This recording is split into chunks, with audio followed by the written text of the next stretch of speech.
ini zaman sangat luar biasa, zaman aneh, zaman dimana ya Allah mengetahui apa yang ada dalam hati hambanya ya. Wal'iyadzubillahi min dzalik. Cuma zaman sekarang ini bingungnya saya dengan satu hal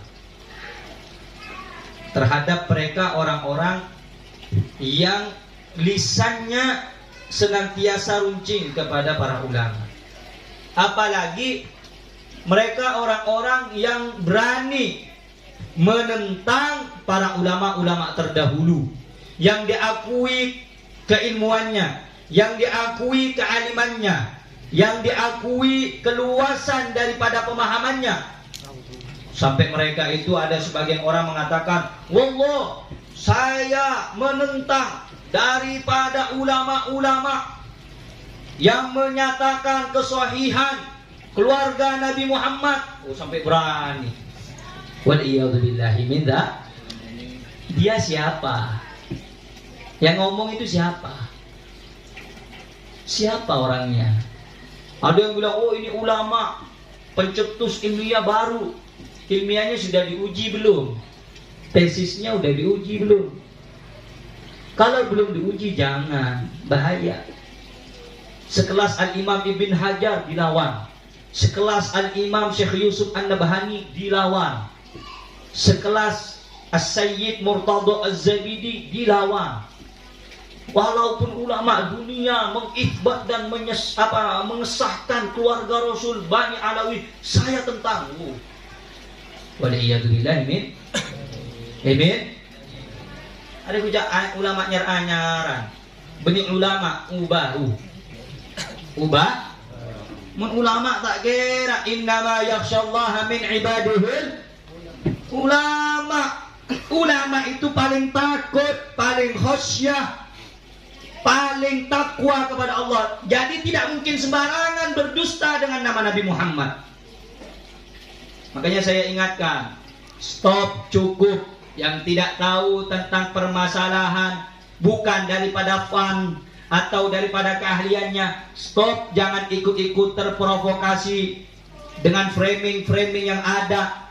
Anda ini hanya menjadi korban daripada apa yang telah diasumsikan mereka untuk membuat kegaduhan dan fitnah yang ada, yang sudah menyebar di mana-mana.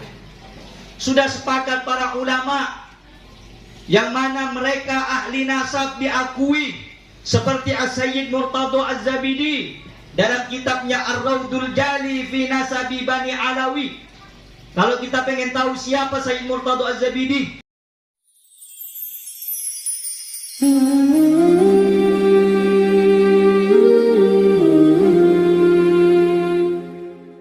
sebut dengan nama yang mulia.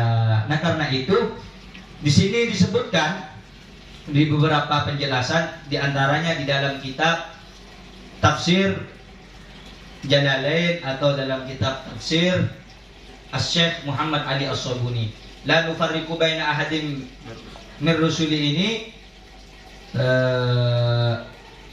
bahwasanya di sini disebutkan la nufarriqu baina ahadim min rusulihi, bahwasanya di dalam kitab ini dijelaskan tidak boleh seseorang itu membeda-bedakan.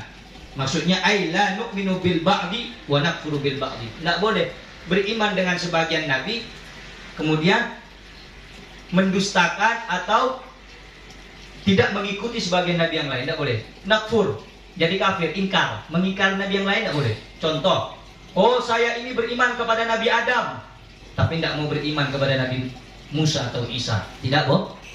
Oh saya beriman kepada Nabi Muhammad tapi saya tidak beriman kepada Nabi Isa. Tidak boleh. Makanya di dalam ayat ini la nufarriqu baina ahadin mir rusuli. Tidak boleh. Lepelian tak oleh. Selama mereka itu beliau itu orang yang suci, utusan Allah, maka wajib kita beriman dan wajib mempercayai daripada utusan Allah. Tapi ada sebagian ulama mengatakan la nufarriqu baina ahadin min rusuli ini menceritakan apa? Bahwa tidak boleh kita membeda-bedakan para nabi dan para rasul, semuanya sama.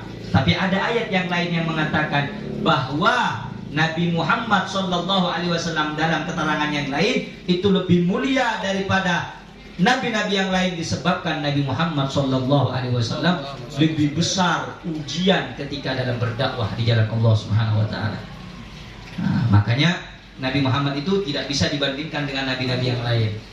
Nabi Muhammad tidak bisa disetarakan dengan nabi-nabi yang lain, sampai-sampai di dalam beberapa hadis rawahu at-Tirmidzi disebutkan bahwa Nabi Muhammad sallallahu alaihi wasallam diciptakan makhluk yang pertama kali adalah Nabi Muhammad wa akhiruhum fil ba'thi. Nabi Muhammad terakhir yang tapi pertama kali yang diciptakan oleh. Sampai ada orang yang bertanya kepada Nabi sallallahu alaihi wasallam, "Ya Rasulullah, siapa makhluk pertama kali Allah ciptakan? Lebih dahulu mana? Apakah engkau atau Nabi Adam?" Mana yang lebih dahulu? Nabi Adam atau Rasulullah? Rasulullah. Hah? Rasulullah. Dari mana? Ada mana? Rasulullah. Adik, dari mana adik? Lebih dahulu mana? Nabi Adam apa? Nabi Muhammad? Nabi Muhammad. Lebih dahulu Nabi. Dari mana dalilnya? Dijawab oleh Nabi Muhammad SAW dalam hadis. Apa kata Nabi Muhammad? Kuntu nabiyan wa Adam bainal tin wal ma. Aku ini sudah diangkat jadi nabi, sementara Nabi Adam antara air dan tanah dan air. Nabi Muhammad sudah jadi nabi. Makanya di penjelasan waktu itu saya jelaskan penciptaan nabi ada nurani, ada jasmani. Kalau nurani cahaya sebelum Nabi Adam, Nabi Muhammad sudah ada. Tapi kalau jasmani, penciptaan Nabi secara jasad itu setelah Nabi Adam alaihi salam. Paham sampai sini? Paham? Paham enggak? Kalau anak-anak TK. Paham ya? Jadi penciptaan Nabi ada nurani dan jasmani, secara cahaya dan juga secara Kalau sebelum Nabi Adam itu penciptaan secara cahaya, maka Nabi Muhammad lebih utama sebelum Nabi Adam. Tapi kalau secara jasmani, jasad, Nabi Muhammad setelah Nabi. Paham? Allahumma sholli ala Muhammad. Nah, ketika saudara-saudara para sahabat ditegur, maka para sahabat berdoa kepada Allah, Rabbana la tu'akhidna in nasina. Ya Allah, jangan siksa kami ya Allah karena kesalahan kami, karena keterledoran kami, karena kelupaan kami, karena kelalaian kami. Bayangkan, kalau bukan karena Nabi Muhammad SAW, para sahabat nggak bakal tahu. Tapi Nabi Muhammad mengatakan, kalau sudah perintah Allah, hukum dari Allah, syariat yang ditetapkan Allah, qulu sami'na wa ata'na. Siapa punya tanya? Jangan banyak tanya, langsung kerjakan, dengarkan, laksanakan. Paham? Suruh sholat, suruh puasa, puasa. Jangan diiming-imingi, beli mie sedap pakai telur, nanti aku jamin kau langsung tak puasa. Itu bala namanya. Fahakadzalika anhu wa ma ba'du min du'aihi. Nah, hal itu menceritakan ayat ini tentang kejadian mereka para sahabat. Jadi asal usul daripada ayat yang ini turun tentang bagaimana cerita para sahabat dan juga doa mereka. Apa doanya sahabat tadi? Rabbana la tu'akhidna in nasina. Nah, itu doa sahabat ketika ditegur oleh Nabi Muhammad sallallahu bi an la yu'akhidahum bin nisyan wal khata'. Para sahabat itu berdoa kepada Allah agar tidak disiksa oleh Allah karena kelalaian dan juga kekeliruannya. Yang namanya manusia mahallul khata' wal nisyan. Yang sempurna tak punya salah cuma para nabi dan para roh. Mengaba-abaan saya enggak. Wa an la yahmil alaihim al-isra. Dan juga agar Allah Subhanahu wa taala tidak membebankan kepada mereka beban yang berat. Ila akhir ma akhbara bi anhum fastajaba lahum wa khaffafa wa yassara wa rafa'al haraj falahu alhamdu katsira. Jadi sampai daripada apa yang telah disampaikan di dalam kitab ini tentang cerita mereka para sahabat meminta kepada Allah agar tidak dibebani apa-apa yang berat kepada mereka yang mereka itu tidak mampu melaksanakannya. Maka Allah Subhanahu wa taala menurunkan ayat yang berbunyi tukallifu nafsan illa usaha. Allah itu tidak akan membebani seseorang di luar batas kemampuannya. Nah, karena itu para sahabat dikabulkan doanya oleh Allah, diterima permohonannya oleh Allah, serta dikeluarkan dari beban yang berat. Falahul hamdu katsira, milik Allah Subhanahu wa taala segala pujian yang besar. Wa bayyana dzalika alaihi salam, dan Rasulullah menjelaskan ayat tersebut biqaulihi 7 wizali li an ummati al khata' wa nisin wa mastukrihu alaih wa ma haddatsu bi anfusahum ma la yaqulu aw ya'malu. Jadi kata Nabi sallallahu alaihi wasallam, andai bukan karena aku, kata Rasulullah, niscaya mereka itu tidak akan diampuni oleh Allah dari kesalahannya, dari keterledoannya. Semuanya itu sahabat diterima doanya, permohonannya, karena Nabi Muhammad sallallahu alaihi wa mastukrihu alaihi, dan semua itu yang mereka perbuat itu dari perkara-perkara yang mereka tidak mampu, perkara-perkara yang mereka tidak bisa, diampuni oleh Allah Subhanahu wa taala. Wa ma haddatsu bihi anfusahum, dan apa yang terlintas di dalam hati mereka, apa yang terucap dalam batin mereka, diampuni oleh Allah Subhanahu wa taala. Tapi ingat, malam yaqulu aw ya'malu, selama belum diucapkan. Selama belum, ente kalau bahasa kita apa? Akeretak, ya. Mung kita ketungi, tak catat di pangeran. Tak susah. Tapi mulai ketunging, akretek dalam ateh, pada pak dari lesan selesai. Maka tak kelako, catat. Bagi sebagian boleh pendapat saya ngataaki bahwa kalau cuman diomongkan atau diniatkan, belum dikerjakan, belum ditulis. Ada lagi, saking maha murah dan kasihnya Allah kepada umat Nabi Muhammad sallallahu alaihi wasallam, udah niat, kemudian diucapkan, kemudian dikerjakan, tidak langsung dicatat oleh malaikat. Tapi Allah bilang kepada malaikat, tunggu selama 24 jam. Kalau hambaku tersebut berdoa, bertaubat, memohon ampun, ampuni dosanya, maafkan kesalahannya, jangan dicatat. Maha besar Allah itu.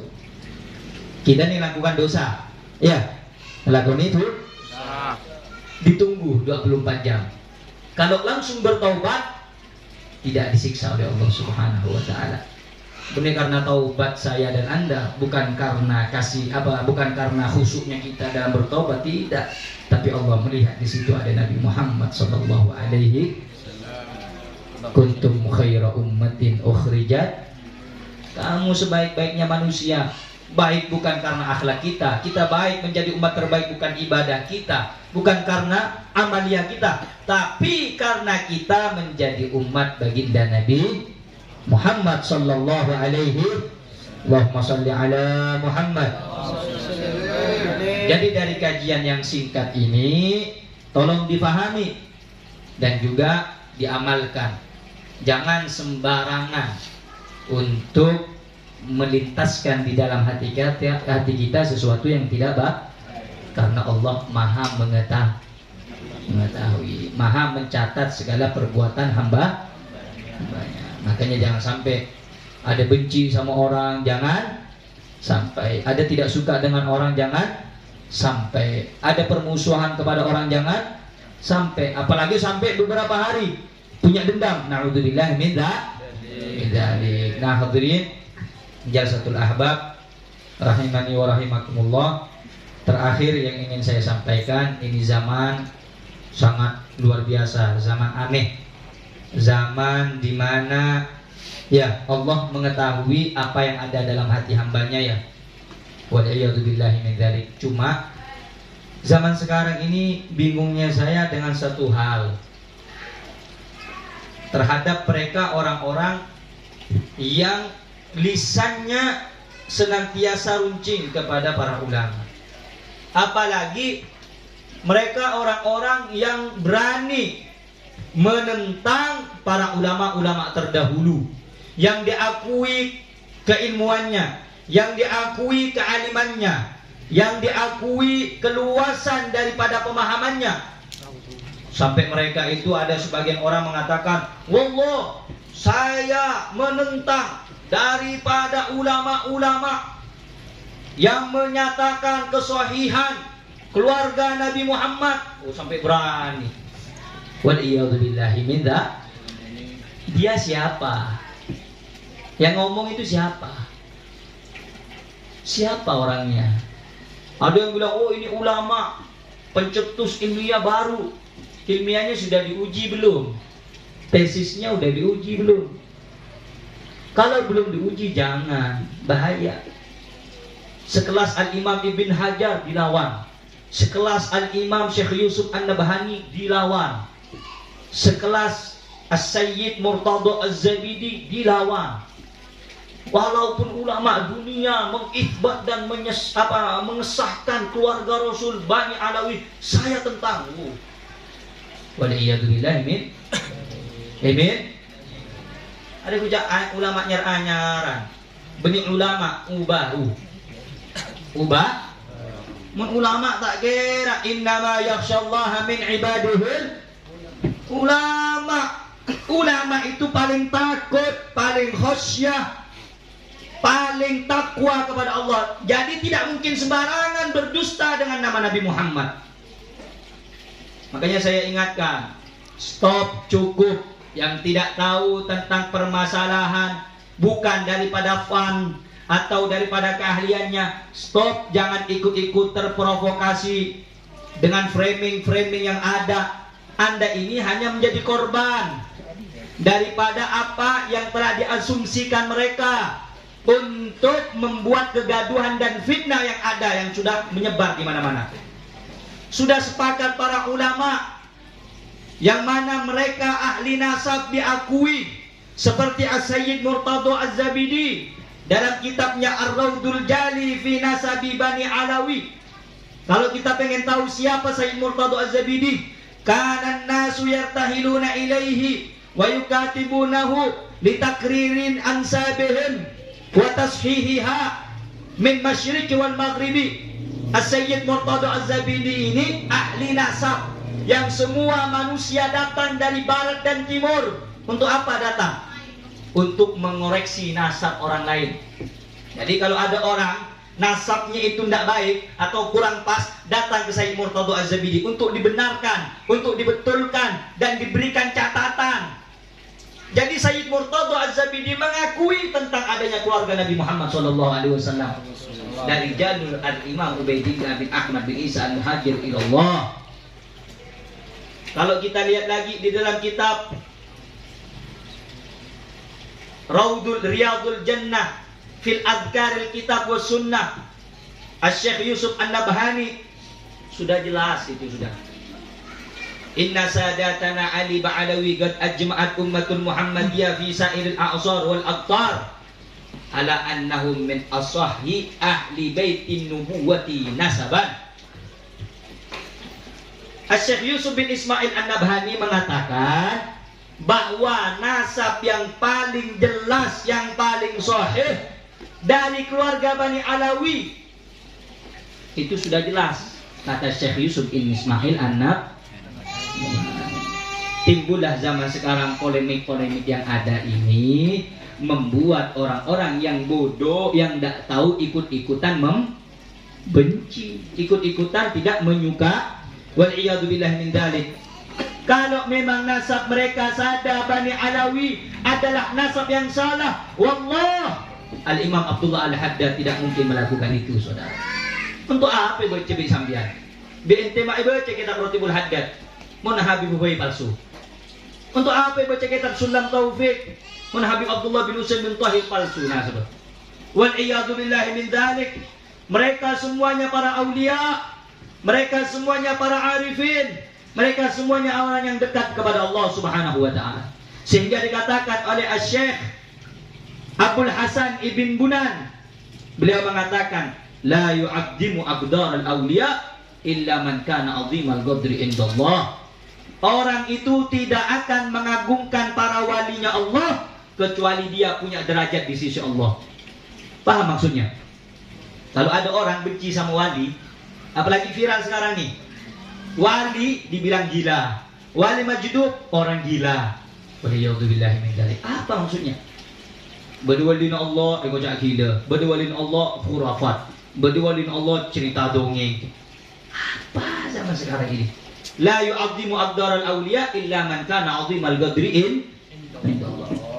Orang dia tak kira ngaku-ngaku walina Allah kecuali andi derajat iya juna Gusti Allah. Mun orang menghina walin Allah berarti hina iya juna Gusti Allah. Paham? Paham ya?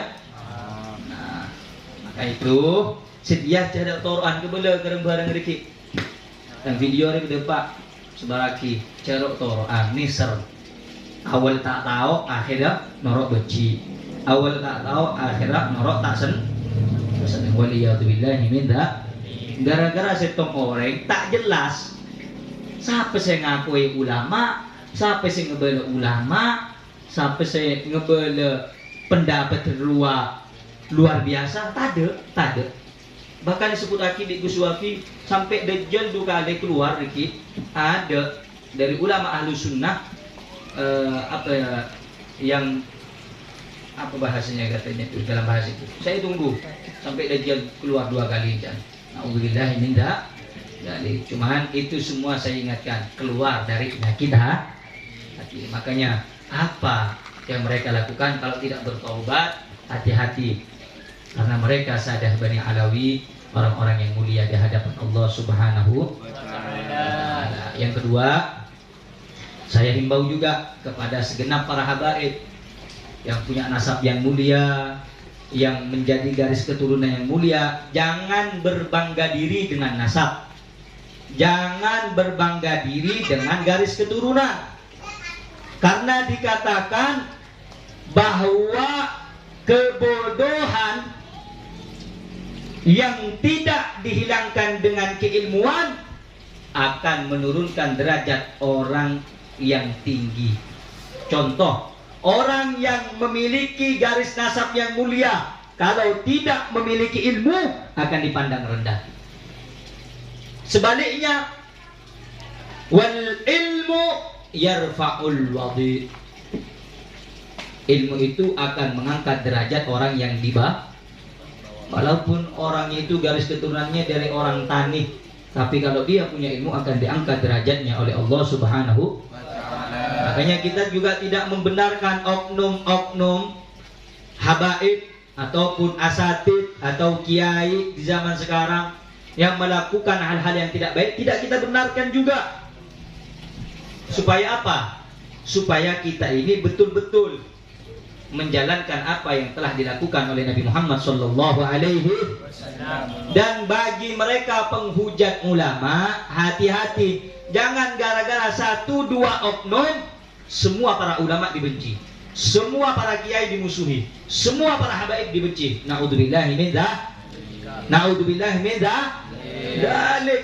Jangan gara-gara satu ustadz, satu habib, satu kiai, oknum-oknum yang salah dipukul rata semua, mereka semua salah. Naudzubillahi min.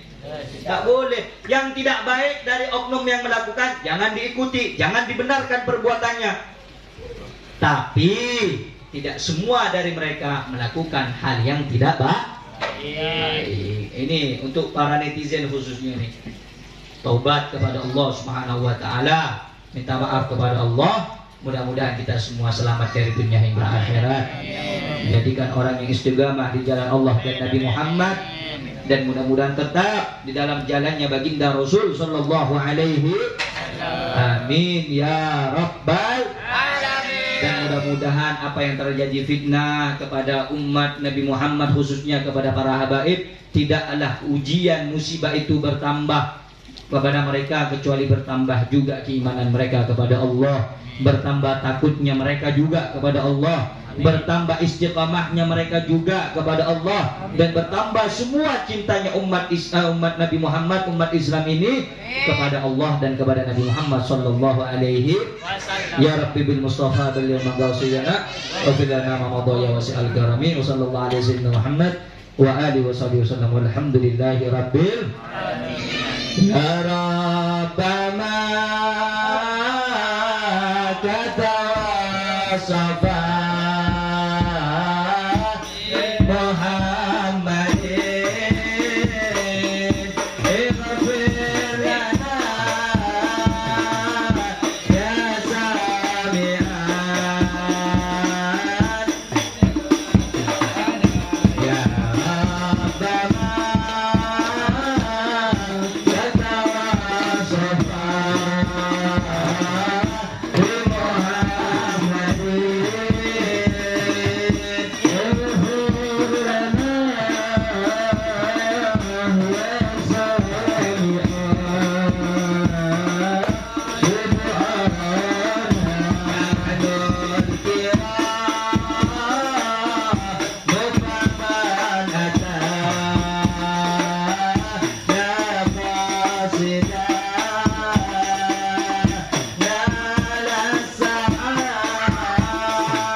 Allahumma sholli